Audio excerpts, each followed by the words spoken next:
Continuando con los vídeos de Allan Kardec, hoy les voy a hablar sobre la turbación en el momento de la muerte. Está extraído del libro El cielo y el infierno de Allan Kardec.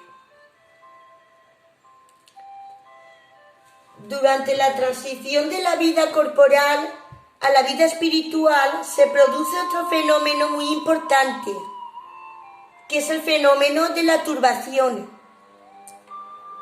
En ese momento, el alma experimenta un embotamiento que paraliza momentáneamente sus facultades y neutraliza, al menos en parte, sus sensaciones.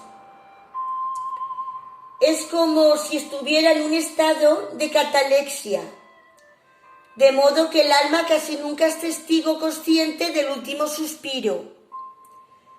Decimos casi nunca porque en algunos casos el alma puede estar consciente.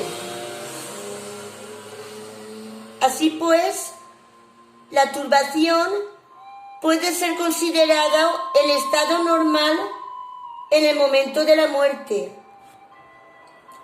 Su duración es indeterminada y varía entre algunas horas hasta varios años. A medida que se libera, el alma se encuentra en una situación comparable a la de un hombre que despierta de un sueño profundo.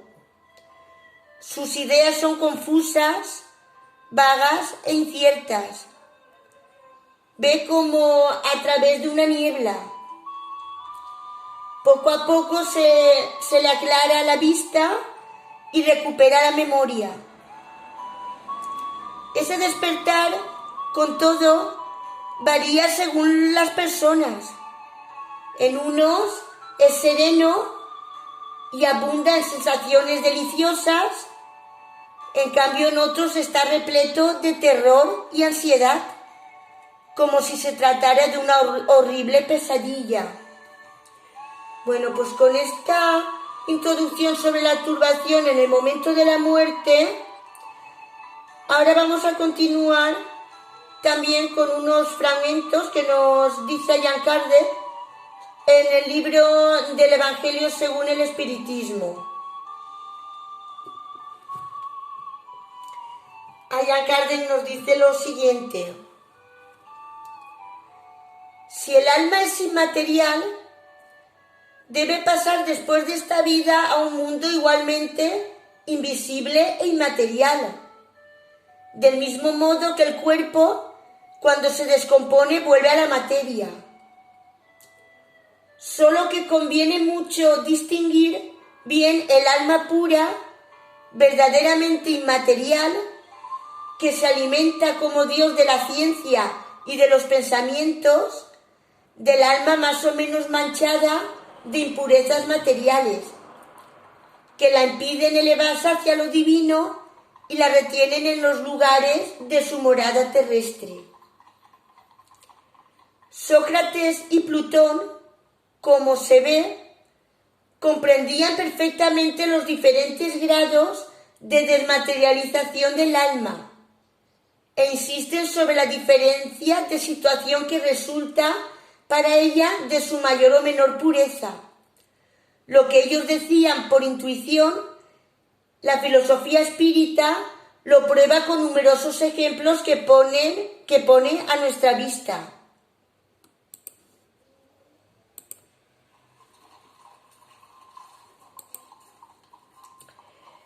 Si la muerte fuese la completa disolución del hombre, sería una ventaja para los malos.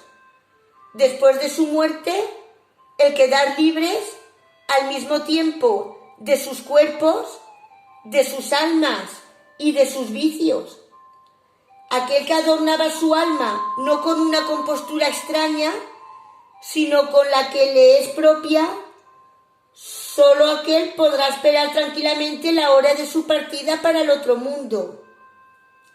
Esto es decir, en otros términos, que el materialismo que proclama la nada para después de la muerte sería la anulación de toda responsabilidad moral ulterior, o sea, anterior, y por consiguiente un excitante del mal, que el malo cree ganarlo todo con la nada, que solo el hombre que se ha despojado de sus vicios y se ha enriquecido de virtudes puede esperar tranquilamente el despertar a la otra vida. La filosofía espírita nos enseña con los ejemplos que pone todos los días a nuestra vista cuán poderoso es para el malo el tránsito de una vida a otra y la entrada en la vida futura, en la vida espiritual. Realmente el cuerpo conserva los vestigios bien marcados de los cuidados que se han tenido por él o de los accidentes que ha experimentado. Lo mismo sucede con el alma. Cuando se despoja del cuerpo, lleva las señales evidentes que cada uno de los actos de su vida le han dejado. De este modo, la mayor desgracia que puede sucederle al hombre es el irse al otro mundo con un alma cargada de crímenes y de perjuicios a los demás seres. Jacques Calicles podríamos probar que debe seguirse otra conducta que nos sea útil para cuando estemos allá.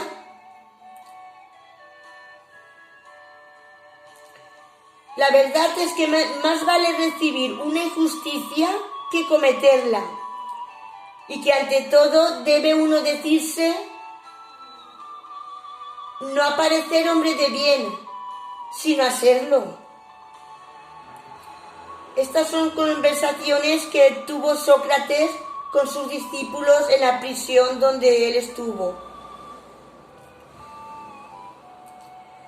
Aquí se encuentra este punto capital, confirmado hoy por la experiencia, es a saber, el punto capital es que el alma no purificada conserva las ideas, las tendencias, el carácter y las pasiones que tenía en la tierra.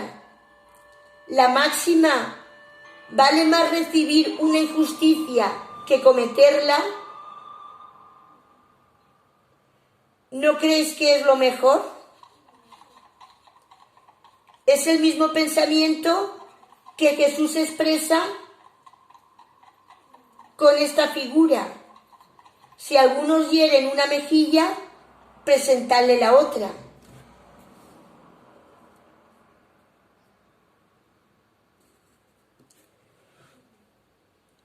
En definitiva, una de dos: o la muerte es una destrucción absoluta, o es el tránsito del alma a otro paraje.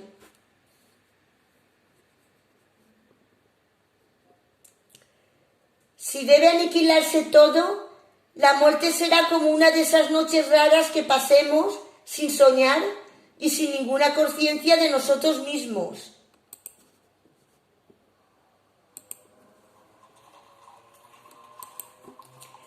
Pero si la muerte solo es un cambio de morada, el tránsito a un lugar en que los muertos deben reunirse, que diera volver a encontrar a los que hemos conocido.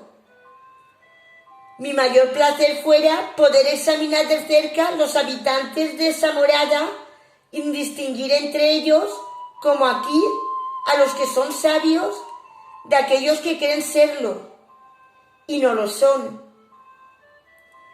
Pero ya es hora de separarnos. Yo para morir y vosotros para vivir. Eso lo decía Sócrates ante los jueces.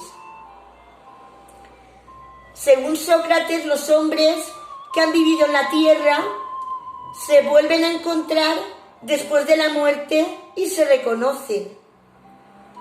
El espiritismo o la filosofía espírita nos lo ofrece continuando las relaciones que tuvieron, de tal modo que la muerte no es ni una interrupción ni una cesación de la vida, sino una transformación sin solución de continuidad. Si Sócrates y Platón hubiesen conocido las enseñanzas de Jesús que Jesús dio 500 años después y las que dan ahora los espíritus, hubieran dicho lo mismo. No debe sorprendernos esto si consideramos que las grandes verdades son eternas, que los espíritus adelantados debieron conocerlas antes de venir a la tierra, a donde los trajeron, que Sócrates, Platón y los grandes filósofos de su tiempo pudieron ser más tarde del número de aquellos que secundaron a Jesús en su divina misión, siendo elegidos precisamente porque estaban más que los otros en disposición de comprender sus sublimes enseñanzas y que, finalmente, pueden hoy formar parte del número de los espíritus encargados de venir a enseñar a los hombres las mismas verdades.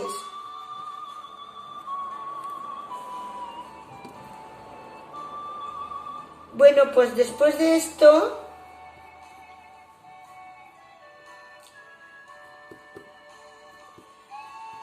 vamos a ver unas preguntas que le formula Allan Kardec a los espíritus evolucionados sobre el olvido del pasado. ¿Por qué cuando reencarnamos olvidamos nuestras anteriores vidas? Bueno, aquí va la serie de preguntas. Pregunta: ¿por qué pierde el espíritu encarnado el recuerdo de su pasado en otras vidas? El hombre no puede ni debe saberlo todo, y así lo quiere Dios en su sabiduría. A no ser por el velo que le oculta ciertas cosas, quedaría deslumbrado, como el que pasa sin transición de la oscuridad a la luz. Por el olvido del pasado es más el mismo. Pregunta: ¿cómo puede ser responsable el hombre de actos y redimir faltas de cuyo recuerdo carece?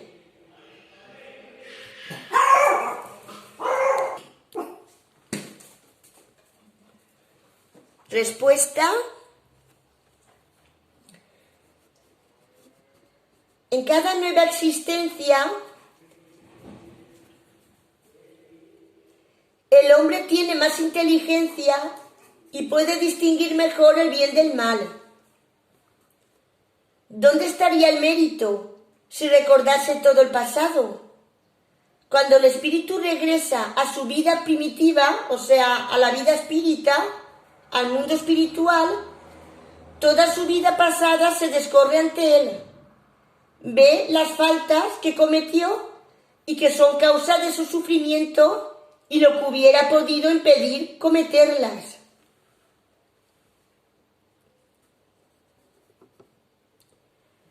Comprende que la posición que se le ha dado es justa y procura entonces la existencia que podría reparar la que acaba de transcurrir.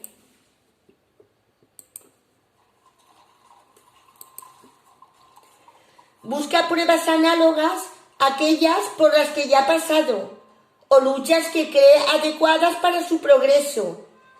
Pide a los espíritus superiores que le ayuden en esa nueva tarea que emprende, porque sabe que el espíritu que le será dado como guía en esa nueva existencia procurará hacerle reparar sus faltas, dándole una especie de intuición de las que cometió. Esta intuición es el pensamiento, el deseo criminal que con frecuencia os asalta y al que os resistís instintivamente, atribuyendo la mayor parte de las veces vuestra resistencia a los principios que recibisteis de vuestros padres, mientras que es la voz de la conciencia la que os habla, y esa voz es el recuerdo del pasado, voz que os previene para que no volváis a caer en las faltas que ya cometisteis. Ya en su nueva existencia, el espíritu, si sufre con resignación las pruebas y resiste a ellas, se eleva y asciende en la jerarquía de los espíritus cuando vuelve a encontrarse entre ellos, o sea, cuando vuelve a encontrarse en el mundo espiritual.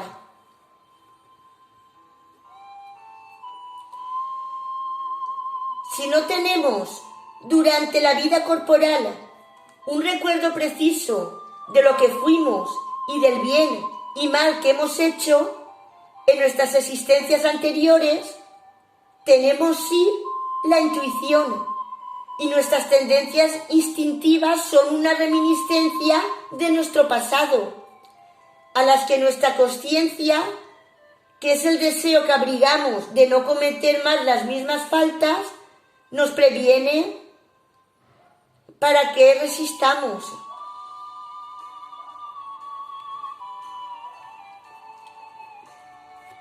Otra pregunta: en los mundos más avanzados que el nuestro, donde los hombres no están sujetos a todas nuestras necesidades físicas y a nuestras enfermedades, ¿comprenden ellos que son más felices que nosotros?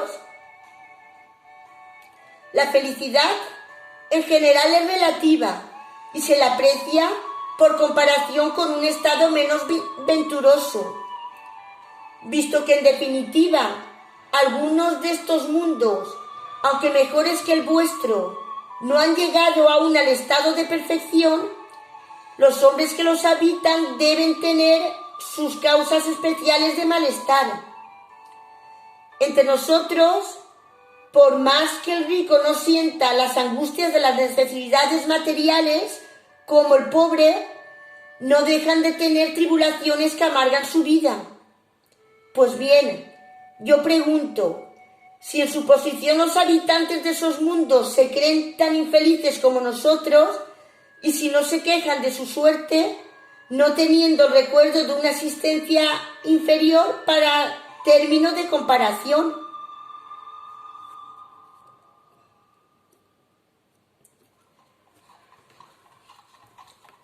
A esto es necesario dar dos respuestas diferentes. Hay mundos entre esos de que tú hablas, cuyos habitantes tienen un recuerdo muy claro y muy preciso de sus existencias pasadas, y como lo comprenderás, pueden y saben apreciar la dicha que Dios les permite saborear.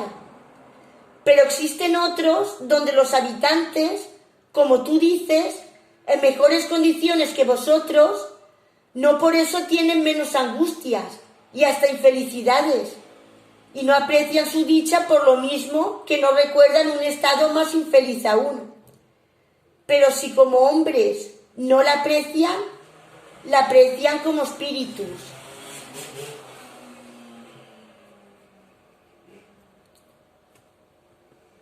Otra pregunta: ¿no hay en el olvido de esas existencias pasadas, sobre todo cuando han sido penosas, algo de providencia donde se revela la sabiduría divina?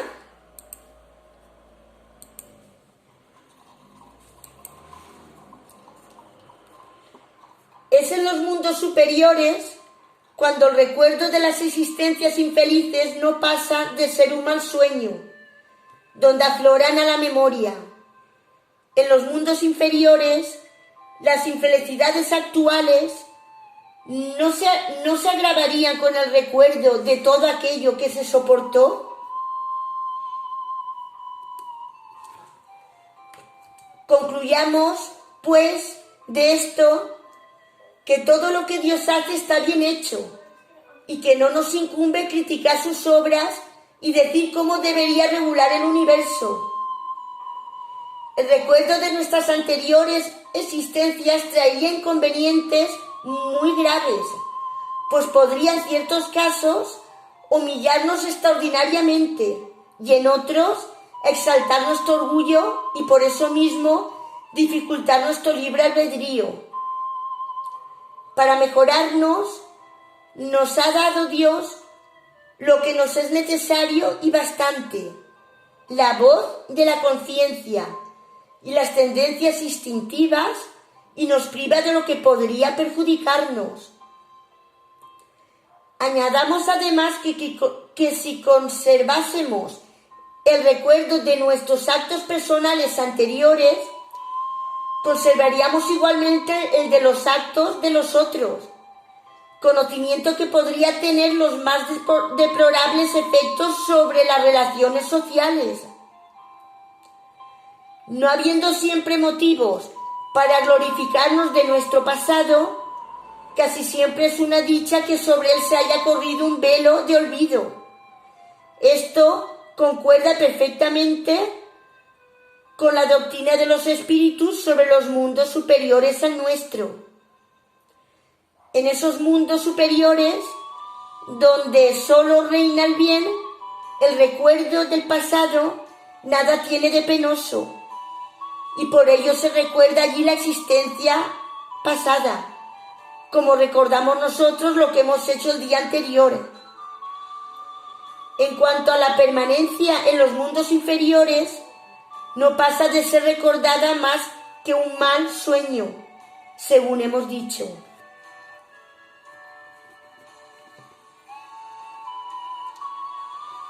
Y una última pregunta. ¿Podemos tener algunas revelaciones sobre nuestras existencias anteriores? Respuesta: no siempre. Muchos saben, sin embargo, lo que eran y lo que hacían. Si les fuese permitido decirlo abiertamente, harían singulares revelaciones sobre el pasado. Ciertas personas creen tener un vago recuerdo de un pasado desconocido, que se les presenta como la imagen fugitiva de un sueño, que en vano se procura retener. ¿Esta idea no es más que una ilusión? Respuesta de los espíritus: algunas veces es real, pero con frecuencia es una ilusión contra la cual es preciso ponerse en guardia, porque puede ser el efecto de una imaginación sobreexcitada.